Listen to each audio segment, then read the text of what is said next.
Hello दोस्तों, मैं ब्रिजेश कुमार आपका अपने चैनल में स्वागत करता हूं। दोस्तों देखिए दोस्तों, इस वीडियो में हम लोग एएलपी और टेक्नीशियन दोनों के लिए दोस्तों साइंस का क्वेश्चन देखेंगे, ठीक ना। दोनों के लिए साइंस का क्वेश्चन देखेंगे दोस्तों, और सभी क्वेश्चन एकदम महत्वपूर्ण है दोस्तों। अगर आपको एक सीट पक्का करना है दोस्तों तो साइंस पे एकदम पकड़ बनानी पड़ेगी, ठीक ना। तो देखते हैं दोस्तों, वीडियो स्टार्ट करते हैं। आज साइंस के क्वेश्चन में हम लोग बायोलॉजी का क्वेश्चन देखेंगे। आइए 20 क्वेश्चन होंगे दोस्तों, 20 क्वेश्चन देखिए, एकदम ज़बरदस्त क्वेश्चन है और किसी न किसी एग्जाम में पूछे गए क्वेश्चन है।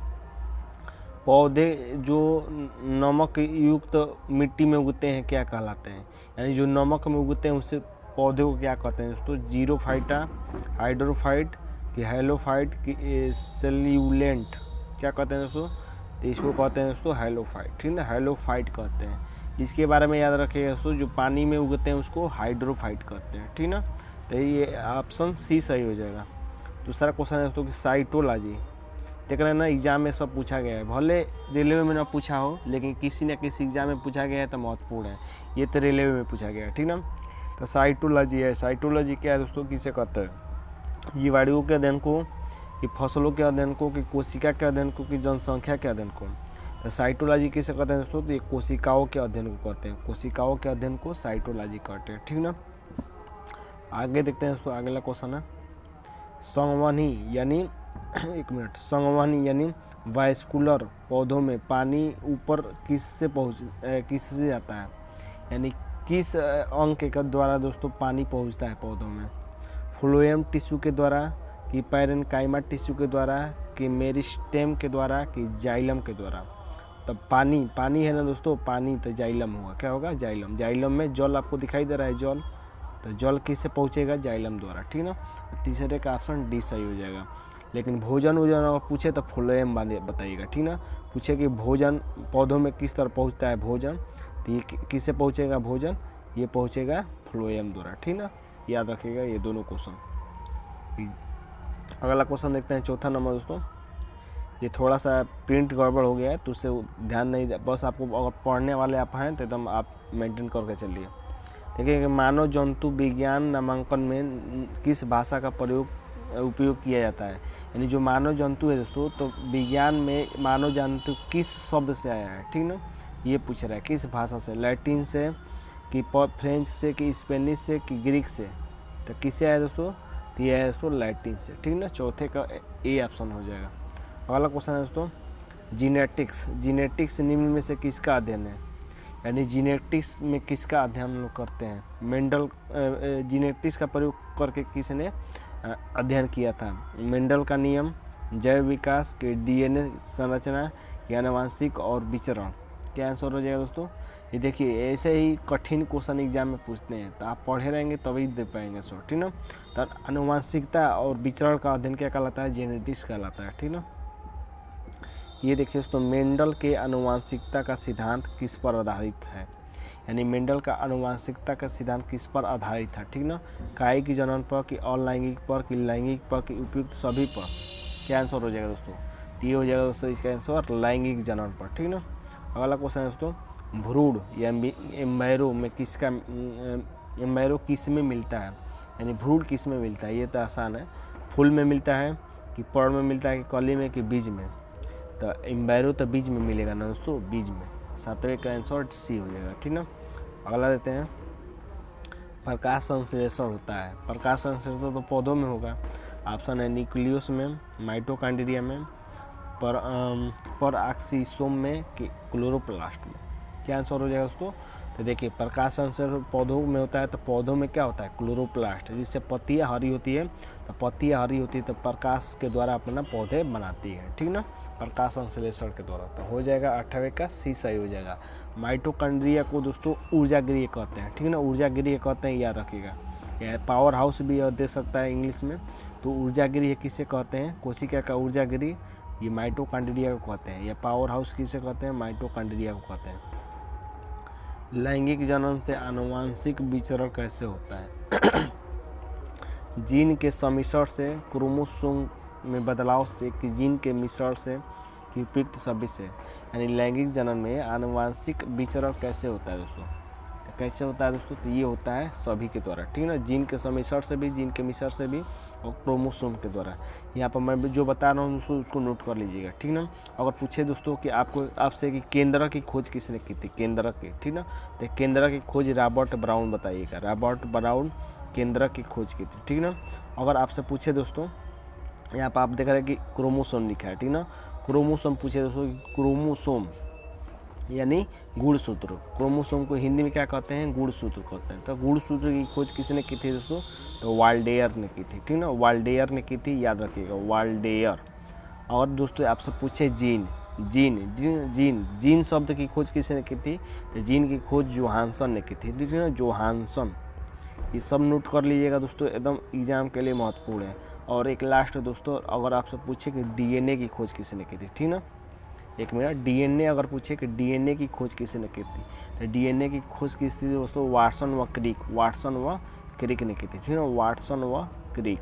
अगर वाटसन व क्रिक नहीं होगा दोस्तों, तो एक और नाम बता रहा हूँ दोस्तों, उसको याद रख लीजिएगा, ठीक ना, उसका नाम कार्ल्सबर्ग याद रख लीजिएगा, कार्ल्सबर्ग, ठीक ना, तो कार्ल्सबर्ग। ये 4 क्वेश्चन एकदम याद रखिएगा दोस्तों, जो मैंने चारों क्वेश्चन बताया। एक बार और रिपीट कर रहा हूँ दोस्तों, केंद्र की खोज रॉबर्ट ब्राउन ने, ठीक ना, केंद्र की खोज रॉबर्ट ब्राउन ने, ठीक ना, और गुणसूत्र की खोज वाल्डेयर ने, ठीक ना, और डीएनए की खोज दोस्तों कार्ल्सबर्ग और वाटसन व क्रिक, वाटसन व क्रिक ने, ठीक ना, और जीन की खोज दोस्तों, जीन की खोज जोहानसन ने की थी, ठीक ना। ये चारों क्वेश्चन याद रखिएगा, एकदम एग्जाम में आ सकता है।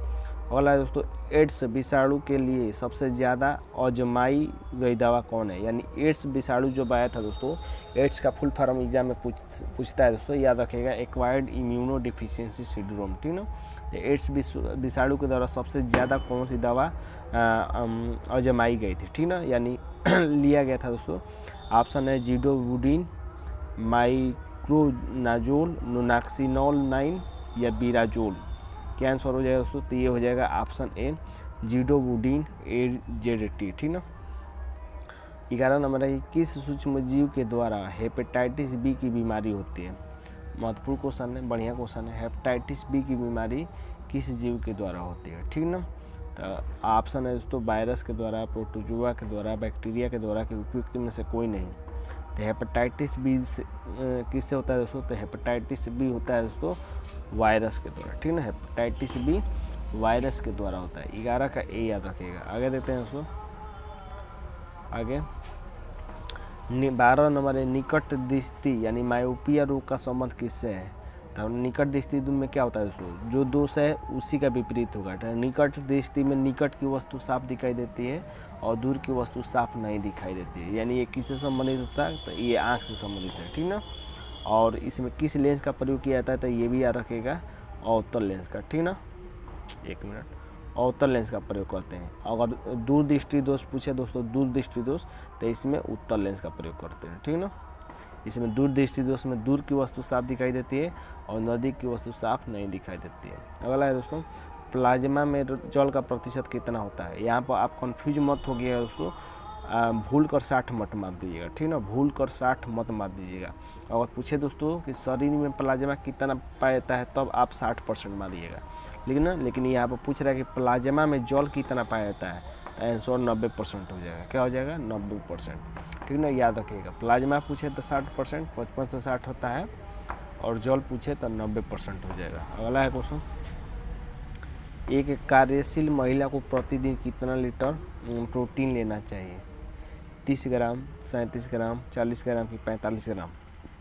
तो कार्यशील महिला को कितना लेना चाहिए दोस्तों, तो ये लेना चाहिए 45 ग्राम, ठीक है, प्रतिदिन।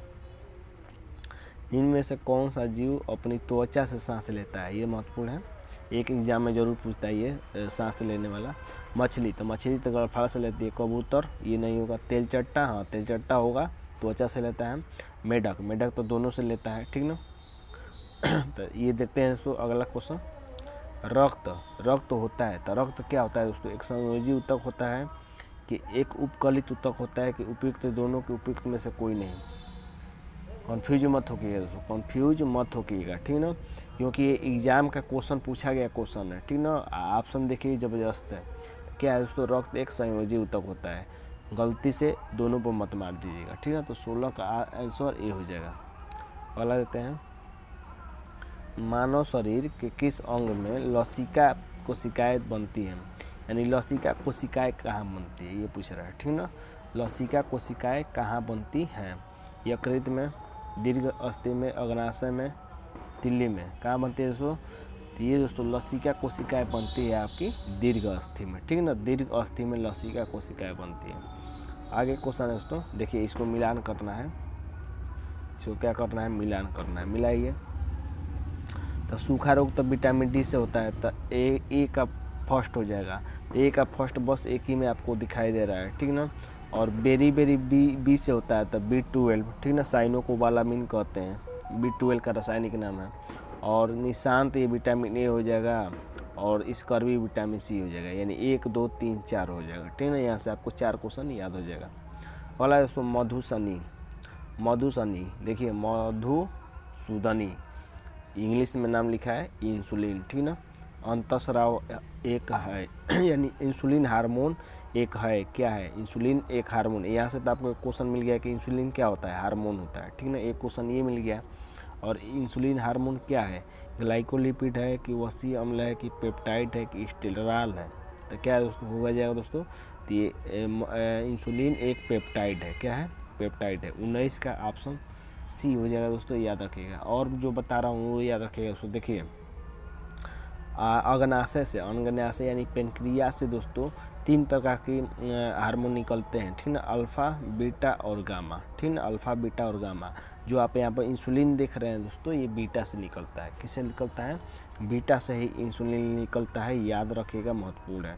क्वेश्चन पूछे कि इंसुलिन किससे निकलता है, तो बीटा से, अग्नाशय के पेनक्रियाज के बीटा सेल से निकलता है। अल्फा से गुलेकेगान निकलता है, क्या निकलता है, गुलेकेगान निकलता है। और गामा से दोस्तों सोमेटोस्टेरान निकलता है, सोमेटोस्टेरान। ये बीटा वाला जरूर, इंसुलिन वाला ज़्यादा महत्वपूर्ण है, और पहला महत्वपूर्ण है। अल्फा से गुलेकेगान निकलता है, ठीक ना। 20 नंबर, निम्न में से कौन सा स्कर्वी रोग के इलाज में उपयोगी है। तो स्कर्वी रोग तो विटामिन सी की कमी से होता है, और सी की कमी होता है तो डॉक्टर कहता है कि खट्टा चीज़ खाइए, ठीक है ना। तो खट्टा ये आंवला से हो जाएगा दोस्तों। अगला क्वेश्चन है, ये 20 क्वेश्चन थे आज के लिए, तो यही आज के लिए 20 क्वेश्चन थे दोस्तों। उम्मीद करते हैं कि वीडियो अच्छा लगा होगा, ठीक है ना। अच्छा लगा होगा तो चैनल को सब्सक्राइब कर लीजिएगा और अपने दोस्तों तक शेयर भी कर लीजिएगा, ठीक है ना। तो आज के लिए बस इतना है दोस्तों, धन्यवाद दोस्तों।